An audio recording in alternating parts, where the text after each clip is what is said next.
Actually an interesting story how I became a tour guide.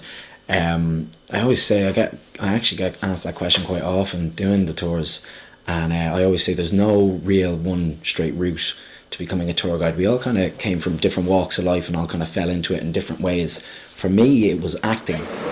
Top of your voices, guys. I want to see movements. I want to see those jab hands. One, two, three. That's what I wanted to hear, guys. Okay, thank you very much. You nearly flew one off it. Because I only usually work one tour a day, which is only goes on for about 3 hours. Sometimes you'd work two tours back to back. Because I usually only work 3 hours a day, you can work the 7 days a week. It is my full-time job. I find that I'm probably making more money doing this job than, a regular kind of 9 to 5 office job. I think I'm making more money doing this, to be honest with you. Does the relationship with my tourists reflect on the amount of money that I make? Absolutely.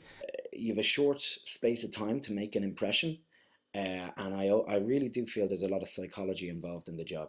So, if you come into my tour and I am very short with you, and and I say you step into that group over there, it's very cold, it's not very personable, and already I've made an impression with you. So it's a negative impression. So I try to make everyone feel, coming on the tours, I try to make everyone feel welcome. I try to be their friend. They're all here, they're all happy, they all want to be here, they're here on their holidays, and I'm trying to give them a pleasant experience on their holiday here in Ireland and be part of that feel good factor, and really establish that relationship early on, so as that they feel at the end, do you know what, Connor is worth X amount, and that's what they have. It's a bit of an act. You have to put that on for the crowd, and they know that. They know it's all an act.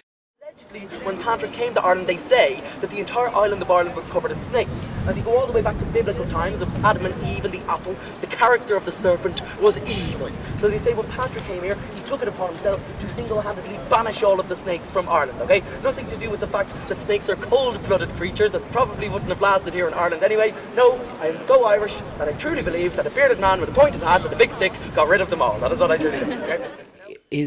Is my image of Dublin the Irish perspective of it, or is it a tourism perspective of it? It's a bit of both. So because I hit such a wide range of demographics, I'm talking to old, young people from all over the world, and they're all here for different reasons. They're all looking for different things.